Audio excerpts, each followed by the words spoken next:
तुम्ही अनेकदा असा अनुभव घेत आहात का, की तुम्हाला समोरचा कोणीतरी काहीतरी बोलतो, तुमच्याशी वागतो आणि मग तुमची मनःशांती ढळते. तुम्हाला खूप त्रास होतो या गोष्टींचा. तसंच रोजच्या दैनंदिन जीवनामध्ये तुम्हाला प्रचंड प्रमाणात मानसिक ताणाला सामोरं जावं लागतंय का? तर थांबा, हा व्हिडिओ तुमच्यासाठी खास आहे.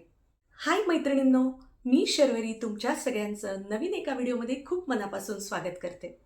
आज आपण मानसिक शांती आणि मानसिक ताण या दोन गोष्टींबद्दल काही महत्त्वाचे मुद्दे बघणार आहोत, ज्याचा आपल्या डे टू डे लाईफमध्ये खूप महत्त्वाचा इम्पॅक्ट आपल्या लाईफवर पडत असतो.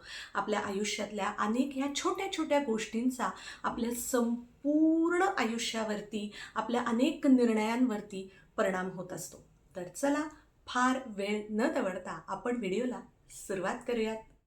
आता सगळ्यात पहिली गोष्ट, जर का तुमची मानसिक शांतता ही दुसऱ्याच्या वागण्यामुळे किंवा बोलण्यामुळे डळमळत असेल, तुम्ही दुःखी होत असाल, तुम्ही उदास होत असाल, तुम्हाला प्रचंड प्रमाणात त्रास होत असेल, की तुम्ही पुढचे कित्येक दिवस त्याच्यामध्येच घालवत असाल आणि त्याच्यामुळे तुमचं सगळं रुटीन डिस्टर्ब होत असेल, त्याचा अल्टिमेटली तुमच्या शरीरावरही परिणाम होत असेल, तर एक लक्षात घ्या, ही चूक त्या व्यक्तीची नाही, ही चूक तुमची आहे.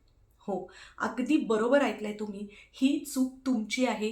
कारण की तुम्ही तुमच्या मनाचे सगळे अधिकार, सगळी सूत्र ही त्या समोरच्या व्यक्तीच्या हातात दिली आहेत. बघा बरं विचार करून. हो, तुमचा आनंद, तुमचं उत्साही असणं, तुमचं जे काही सकारात्मक असणं आहे, ते सगळं त्या व्यक्तीच्या बोलण्यावर, त्या व्यक्तीच्या वागण्यावर अवलंबून आहे. म्हणजे ती व्यक्ती जसं वागेल, तसं बोलेल, त्याप्रमाणे तुमची मनस्थिती जर बदलत असेल, तर थांबा, थोडंसं थांबा आणि ह्या गोष्टीवर स्वतःचा स्वतः विचार करा, की तुम्ही तुमच्या मनाची सूत्र, तुमच्या मनाचे अधिकार त्या समोरच्याच्या हातात द्यावेत का? मग ती व्यक्ती कोणीही असो. म्हणजे थोडक्यात काय, तर माझ्या मनाचे अधिकार, माझ्या मनाची सूत्र ही फक्त माझ्याच हातात असली पाहिजेत. माझ्या मनाचा आनंद, माझ्या मेंदूतले विचार, मला आज कसं वाटतं आहे, मी आनंदी असणं, ह्या सगळ्या गोष्टींचा हा माझ्या वागण्यावरनं त्याच्यावर परिणाम झाला पाहिजे. म्हणजे मी जे काही कृती करत आहे, मी जो काही विचार करत आहे, ह्याच्यावरनं माझी मनस्थिती ठरली पाहिजे, ना की समोरच्या व्यक्तीच्या वागण्यावरनं, समोरच्या व्यक्तीच्या बोलण्यावरनं. बघा पटतंय का तुम्हाला ही गोष्ट? कारण की जेव्हा आपलं मन सुदृढ असतं, आपलं मन आनंदी असतं, सकारात्मक असतं, सुखी असतं, तेव्हा आपोआपच आपल्या शरीरावरही त्याचे खूप छान परिणाम दिसायला सुरुवात होते. बघा खूप जण असे असतात, की फार दुःखी, कष्टी मनाने रोज अगदी छान व्यायामाचं रुटीन फॉलो करत असतात, पण फारसा त्यांच्या शरीरावर त्याचा परिणाम झालेला दिसत नाही किंवा डाएट फॉलो करतात, पण त्याचा त्यांच्या शरीरावर परिणाम झालेला दिसत नाही. कारण की आपल्या पोटाचा आणि आपल्या मेंदूचा, आपल्या मनाचा हा एकमेकांशी खूप जवळचा संबंध आहे मैत्रिणींनो. म्हणूनच आपल्या मनाची सूत्र ही आपल्याच हातात असली पाहिजेत. आपल्या मनाचं वातावरण हे आपल्या वागण्यावरनं ठरलं पाहिजे. आपल्या मनाशी बोलण्यावरनं, संवादावरनं ठरलं पाहिजे, ना की दुसऱ्यांच्या वागण्यावरनं किंवा संवादावरून. बरं हे सगळं इतका वेळ जे तुम्ही माझं बोलणं ऐकताय, हे तुम्हाला पटतंय ना? पटतंय तर आपल्या या चॅनलवरती स्वयंपाकघरापासून व्यवसायापर्यंत आणि स्वतःच्या मनापासून ते स्वतःच्या शारीरिक स्थितीपर्यंत अशा अनेक विविध विषयांवरती, फॅशन, ब्युटी टिप्स आणि खूप साऱ्या विषयांवरती इथे आपण अनेक छान छान व्हिडिओज घेऊन येणार आहोत. त्याच्यामुळे अजूनही आपल्या या नवीन चॅनलला तुम्ही सबस्क्राईब केलं नसेल, तर मैत्रिणींनो सबस्क्राईब नक्की करा. बेल बटन आयकॉन प्रेस करा, म्हणजे तुम्हाला या सगळ्याची नोटिफिकेशन्स मिळणार आहेत. सोमवार आणि शुक्रवार अशा 2 वारी आपले व्हिडिओज येणार आहेत. कधी लाँग व्हिडिओज असतील, कधी शॉर्ट व्हिडिओ असतील, पण जे काही असतील ते अत्यंत सकारात्मक, उत्साह देणारे आणि मनाचा आनंद वाढवणारे असतील. हे अगदी माझं तुम्हाला प्रॉमिस आहे. त्यामुळे वेळ न दवडता सबस्क्राईब नक्की करा आणि व्हिडिओ आवडला तर लाईक करून कमेंट करून मला अनेक असे विषय सुचवा की ज्याच्यावर आपण मैत्रिणींनी चर्चा ही केलीच पाहिजे. पण आता आपण बोलूयात मानसिक ताणाबद्दल. बघा, मानसिक ताण हा खूप वेगवेगळ्या कारणांनी आणि वेगवेगळ्या रूपात असतो. आपल्या स्त्रियांना थोडा काकणभर जास्तच असतो. ह्या सगळ्याचं एक बेसिक सोल्युशन मी तुमच्यासमोर शेअर करणार आहे, जे मी स्वतः अवलंबलेलं आहे. मलाही आधी खूप मानसिक ताण जाणवायचा आणि जेव्हापासून ही गोष्ट माझ्या वाचनात आली आणि मग मी विचार करायला सुरुवात केला ह्याच्यावरती की मी हे खरंच करू शकते का, आणि आपण करून बघूयात. आणि करून बघितल्यानंतर मला ह्याचे खूप पॉझिटिव्ह असे माझ्या शरीरात आणि माझ्या मनामध्ये परिणाम दिसायला सुरुवात झालेली आहे. तर ते बेसिक सोल्युशन काय आहे की आपण एकाच वेळेला अनेक गोष्टींचा विचार आपल्या मेंदूमध्ये कधीच करायचा नाही. कारण बऱ्याचदा आपलं शरीर थकत नसतं, आपण मनाने खूप थकतो, आपण मेंदूनी खूप थकतो आणि आपलं मग जे काही कामाचा स्पीड असतो, आपली कार्यक्षमता असते ती कमी होते. त्यामुळे बेसिक सगळ्यात ही गोष्ट फॉलो करायची की एकाच वेळेला खूप गोष्टींचा विचार मनामध्ये करायचा नाही. ते कसं हे आपण पुढे बघूयात. बघा, आता आपण स्त्रिया मल्टीटास्किंग करत असतो नेहमीच, दररोज, मिनटाला. पण मल्टीटास्किंग करणं आणि एकाच वेळेला आपल्या मनामध्ये प्रचंड असं विचारांचा गोंधळ माजलेलं असणं, ह्या दोन गोष्टी खूप वेगळ्या आहेत. खूप जणी ह्याच्यातच कन्फ्यूज होऊन जातात की खूप डोक्यात माझ्या विचार एका वेळेला चालू आहेत म्हणजे मी मल्टीटास्कर आहे. तर तसं नसतं. हे सगळ्यात पहिल्यांदा आपल्याला समजून घ्यायला पाहिजे आणि समजून घेतल्यानंतर ही सवय आपल्या मनाला लावणं आणि मग हळूहळू पर्यायाने आपल्या शरीराला लावणं, ही थोडीशी निवांत अशी प्रोसेस आहे.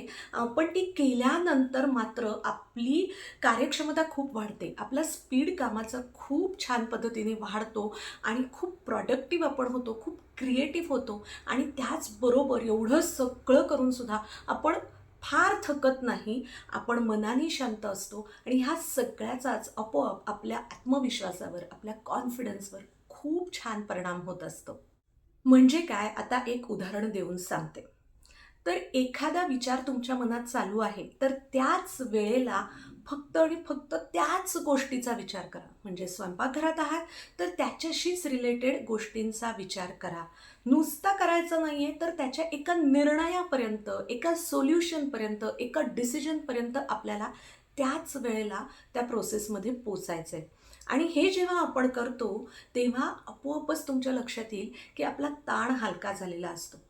आणि त्याचबरोबर आपण जेव्हा आपल्या ऑफिस डेस्कवरती असतो, आपल्या कामाच्या ठिकाणी असतो, आपल्या व्यवसायाच्या ठिकाणी असतो, तेव्हा आपण तिथलाच विचार करायचा आणि त्याच्या निर्णयापर्यंत पोचायचं की म्हणजे मला हे काम कशा पद्धतीने करायचं आहे, त्याची एक रूपरेषा छान आखून घ्यायची, त्याचं एक छान लिखाण करून ठेवायचं. स्टेप बाय स्टेप काय गोष्टी करायच्या आहेत, मला प्रायोरिटीज कशाला द्यायच्या आहेत. थोडक्यात काय माहिती आहे का, माझा एक तुम्ही शॉर्ट व्हिडिओ आहे तो जाऊन नक्की बघा आणि त्याला खूप छान रिस्पॉन्स दिला आणि खूप कमी वेळात त्याला खूप छान व्ह्यूज दिले, त्याबद्दल खूप मनापासून थँक्यू. तर त्याचं टायटल असंच आहे की तुम्हाला असं वाटतं का की आपली कामं खूप अपूर्ण राहतात. असं जर तुम्हाला वाटत असेल तर तो शॉर्ट व्हिडिओ जाऊन नक्की चेकआउट करा. कारण कामं अपूर्ण राहण्यामुळे देखील खूप मनावरचा ताण वाढत असतो आणि त्यासाठी सगळ्यात महत्त्वाची गोष्ट हीच असते की एका वेळेला एका टास्कचा विचार करायचा, तो विचार शेवटापर्यंत न्यायचा. म्हणजे त्याचं सोल्युशन काय आहे, त्याचं डिसिजन शेवटी काय प्रॉडक्ट त्यातून बाहेर आलं पाहिजे हे ठरवायचं. हे ठरवून त्यानुसार त्या कामाची आखणी करायची, प्रायोरिटीज ठरवायच्या. इथेच आपल्या मनाचा निम्मा ताण कमी झालेला असतो. म्हणजे काय, तुम्हाला लक्षात आलं का की ॲक्च्युली आपण कामाला सुरुवात करतो किंवा ते काम करतो आणि पूर्ण करतो, ह्या सगळ्या प्रोसेसमध्ये जाण्याच्या आधीच आपला निम्मा ताण फक्त आपल्या विचारशक्तीनीच आपण कमी करू शकत असतो. पण त्याच्यावर आपण जरा वेळ देऊन स्वतःशी संवाद साधून काम करणं गरजेचं असतं. बरं, आता तुम्ही म्हणाल हे सगळं एवढं का करायचं. का करायचं? कारण की जेव्हा मन थकतं ना, तेव्हा आपोआपच शरीर त्याला शक्य असलं तरीसुद्धा अनेक कामांसाठी नकार देऊ लागतं. मग कुठेतरी काहीतरी दुखतंच आहे, काहीतरी खुपतंच आहे, मग नकोच वाटतंय. अशा अनेक गोष्टी म्हणजे ताणाचे जे हार्मोन्स आहेत ते शरीरात वाढायला लागतात आणि मग ते दुखणं, खुपणं, थकवा हा जाणवायला लागतो. बरं तुम्ही म्हणाल, "हे एवढं सगळं करत बसायला आमच्याकडे दिवसभरात वेळ नाहीये." नाहीये, खरंच नाहीये आणि आपल्याकडे स्त्रियांकडे तर अजिबात नाहीये. ही एक सवय आहे जी स्वतःला लावून घ्यायची आहे. कशी? तर जेव्हा ताण यायला लागतो, तेव्हा जे काही आपल्याला आवडतंय ते काम एक 5 मिनिटासाठी करा. मी म्हणतेय म्हणून खरंच करून बघा 5च मिनिटासाठी आणि त्याच्यानंतर ना चहा कॉफीपेक्षाही मी सजेस्ट करेन की ग्रीन टी किंवा काहीतरी हेल्दी ज्यूस असं काहीतरी हेल्दी ड्रिंक तुम्ही घेण्याचा विचार करा. काहीच नसेल तर अगदी कोकम सरबत, लिंबू सरबत एवढं जरी घेतलंत ना, तर इलेक्ट्रॉलचं पाणी पुरेसं आहे. ते घेऊन ना तेव्हा शांतपणे ते पाणी हळू पीत, ते पाणी जसं तुम्ही पचवत आहात त्याप्रमाणे ती प्रोसेस मनामध्ये करा, मेंदूमध्ये करा. बघा 5 मिनिटात सुद्धा खूप गोष्टी सॉर्ट आउट होऊ शकतात आणि आपण तसं बघायला गेलं तर इतकेही कोणी सामान्य माणसं इतकी भयंकर बिझी नाही आहोत, की एक 5 मिनिटं दिवसातला बसून ह्या गोष्टीची सरणी किंवा विचारांची एक प्रोसेस आपण करू शकणार नाही. आणि म्हणूनच खूप जण जे आपल्याला नेहमी सांगत आलेले आहेत ते करण्याचा प्रयत्न करा, की एक प्लॅनर बनवा. त्याच्यामध्ये सगळे प्लॅन्स तुमचे लिहून ठेवा आणि त्याच्यातल्या परत छोट्या स्टेप्स लिहून ठेवा. हळूहळू ही गोष्ट अंगवळणी पडली ना काही वर्षात, की मग हे लिहून ठेवायची गरज पडत नाही. पण ट्रस्ट मी, ह्या गोष्टीमुळे खूप आपल्या जगण्यावरती सकारात्मक परिणाम होत असतो. तर आजच्या या व्हिडिओचं सार काय आहे? आता मी शेवटाकडे येते. थोडक्यात आपण रिवाईज करूयात, की दुसऱ्यांच्या बोलण्याचा, वागण्याचा माझ्यावर परिणाम नाही झाला पाहिजे. त्याचबरोबर खूप अनेक गोष्टींचा विचार एका वेळेला करून, गोंधळ मनात निर्माण करून मानसिक ताण वाढला नाही पाहिजे. ह्यासाठी आपल्या विचारांना सॉर्टेड करण्याची गरज असते. म्हणजे उदाहरण देऊन तुम्हाला सांगते, आपला ईमेल आयडी असतो. आपण जेव्हा आपल्या ईमेल आयडीमध्ये जातो, तेव्हा आपण बघतो खूप सारे मेल आलेले असतात. मग त्यातले काही जे मेल असतात ते अजिबातच गरजेचे नसतात, जे आपण इमिजिएट न वाचताच ट्रॅशमध्ये टाकतो. काही मेल हे पुढे आपल्याला महत्त्वाचे लागणार असतात, खूप महत्त्वाचे इम्पॉर्टंट असतात, ज्याला आपण स्टार करून ठेवतो. काही मेल जे आपल्याला ड्राफ्ट करून ठेवायचे असतात, काही योग्य वेळेला ते वापरायचे असतात म्हणून ते आपण ड्राफ्टमध्ये ठेवतो. आपण जे दुसऱ्यांना पाठवलेले असतात ते आउटबॉक्समध्ये असतात, आपल्याला आलेले असतात ते इनबॉक्समध्ये असतात. म्हणजे थोडक्यात काय, तर आपल्या एका ईमेल आयडीवरती अनेक मेलसुद्धा व्यवस्थित सॅग्रिगेट केलेले असतात, सॉर्ट केलेले असतात. तसंच आपल्याला रूप आपल्या मनातल्या विचारांना द्यायचं आहे. लाँग प्रोसेस आहे, हळूहळू जमते. मीही अजून थोड्या प्रमाणात त्या प्रोसेसमध्ये जाते. पण ट्रस्ट मी, एकदा हे जमायला सुरुवात झाली की यात मजाही येते. मजा आली की आपला ताण कमी होतो, आपली प्रॉडक्टिव्हिटी वाढते आणि आपण खूप पॉझिटिव्ह व्हायला लागतो. आणि एक पॉझिटिव्ह व्यक्ती घरातल्या संपूर्ण वातावरणाला खूप छान पॉझिटिव्ह बनवते आणि पर्यायाने कुटुंबही खूप छान प्रॉडक्टिव्ह आणि क्रिएटिव्ह होतं. करून बघा नक्की आणि तुमचं मत मला कमेंट्समध्ये सांगायला अजिबात विसरू नका. पुन्हा भेटूया नवीन विषय घेऊन, नवीन व्हिडिओमध्ये.